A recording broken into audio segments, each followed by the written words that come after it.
이번에는 나라 밖 소식입니다. 대지진 후 더욱 피폐한 삶이 이어지고 있는 IT는 한창 보호받아야 할 시기에 있는 아이들에게는 더없이 힘든 공간입니다. 제대로 된 교육은커녕 집이 없어서 거리에서 살아가고 있는 아이들이 수없이 많은데요.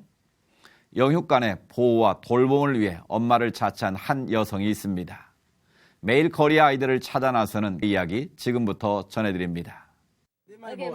Each morning, Lindsay Jorgensen wonders if the street children of Cap Haitian will choose the refuge she offers or try to survive on their own. The first thing I do is pray, because you need God to be able to do this job. Lindsay is the founder of Street Hearts, an organization born from a bond with the kids who captured her heart.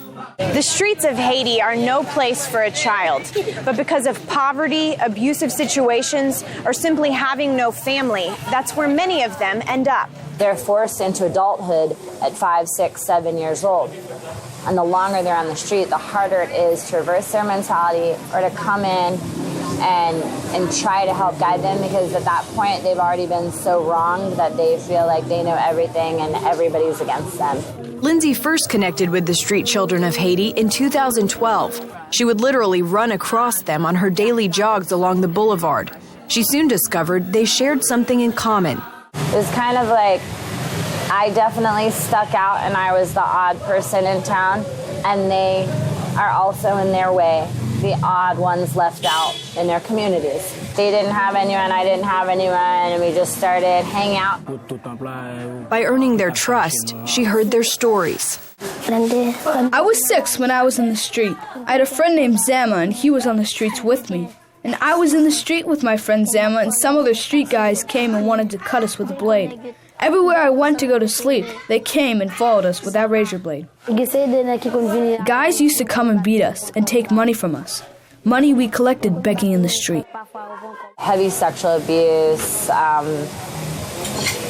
kids as young as 7 engaged in sexual acts with men for food.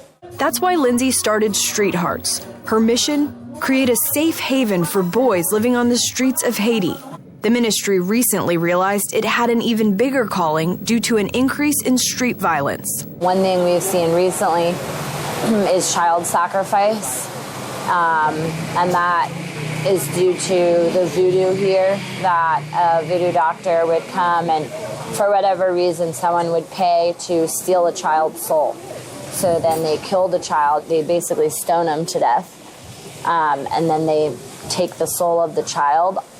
Oftentimes they'll take their teeth or something, and then they do a spell, and that soul gives whoever that wants it power and influence. That evil led Street Hearts to offer what's called Phase 1.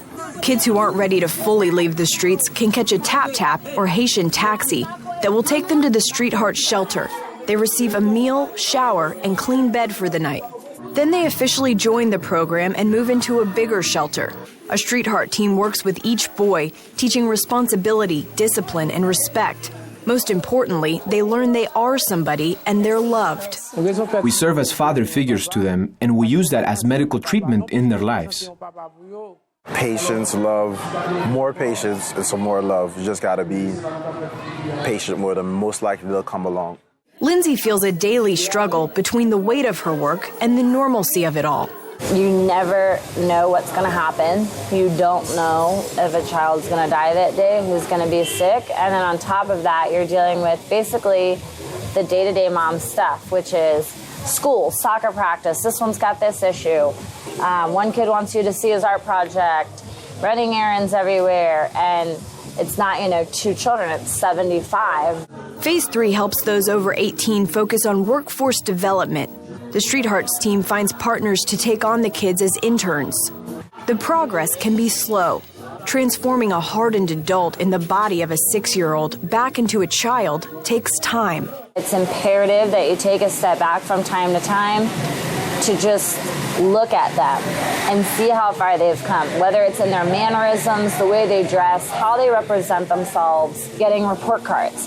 One of our most troubled kids is the president of his entire school. Jorgensen says that above all, her hope for these children is that she will see them in heaven. That is so important for me. when I die, and I pray that I die before them. I cannot see one more kid die. I want to just sit at the gate and wait and watch them all come in. And so she presses on, relentlessly seeking the boys she hasn't yet been able to reach. The kids know that every night the tap-tap will come, but it's still up to them whether they accept the help or stay on the streets. Caitlin Burke, CBN News, Cap Haitian, Haiti.